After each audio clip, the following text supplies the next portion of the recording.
யூதாவே நீ எழுந்து துதி, தேவ சமூகம் முன்னோடுதான்.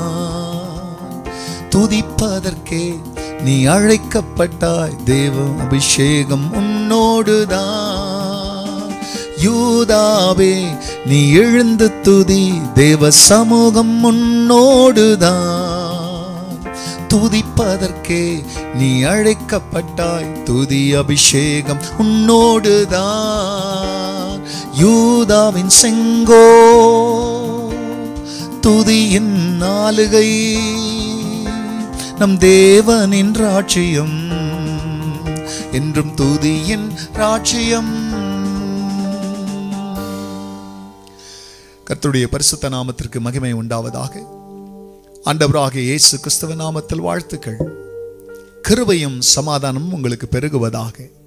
அன்பானவர்களே, இந்த நாளில் தேவனாகிய கர்த்தர் நமக்காய் கொடுக்கின்றதான அவருடைய வெற்றியின் வாக்குறுதியானது லேவியருக்கு லேவியராகம புஸ்தகத்தில் 26ஆம் அதிகாரத்தில் 7-8 வசனம். உங்கள் சத்துருக்களை துரத்துவீர்கள், அவர்கள் உங்களுக்கு அல்லது உங்கள் முன்பாக பட்டயத்தால் விழுவார்கள்.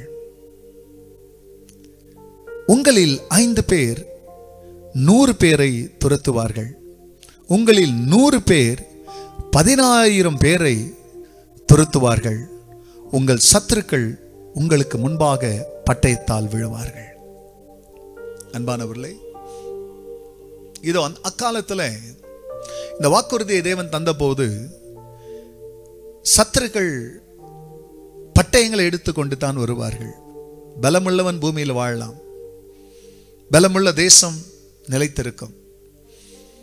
எந்த தேசத்துக்கிட்ட அதிகமான பட்டயம் யுத்த வீரர்கள் இருக்கிறார்களோ அந்த தேசங்கள் அவர்கள் வாழ்வார்கள். they will survive.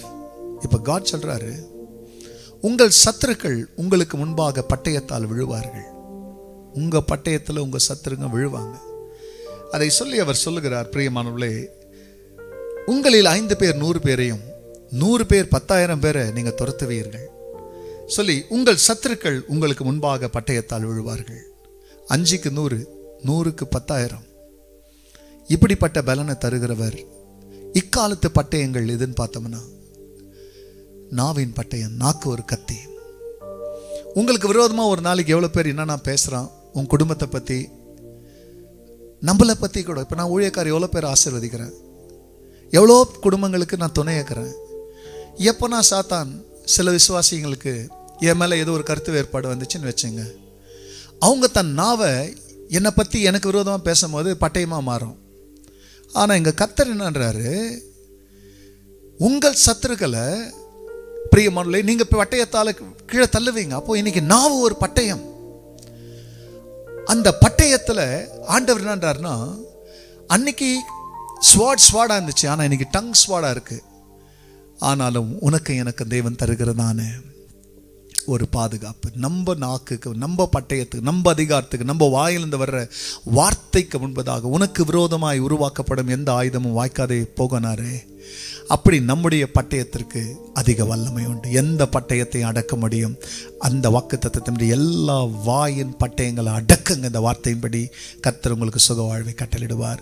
உங்கள் சத்துருக்கள் உங்களுக்கு முன்பதாக விழுவார்கள், நீங்கள் ஜெயிப்பீர்கள். ஜெபிக்கலாம். ஆம் பிதாவே,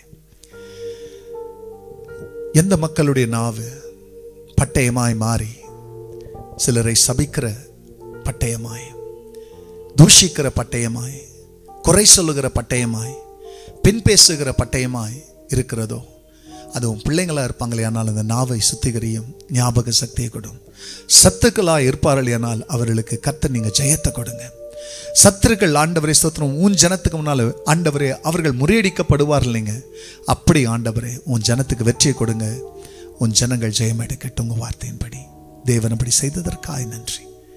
இயேசுவின் நாமத்தில் பிதாவே, ஆமென், ஆமென். யூதாவே நீ எழுந்து துதி, தேவ சமூகம் உன்னோடுதான். துதிப்பதற்கே நீ அழைக்கப்பட்டாய், தேவ அபிஷேகம் உன்னோடுதான். God bless you, church. Have a blessed day. Amen.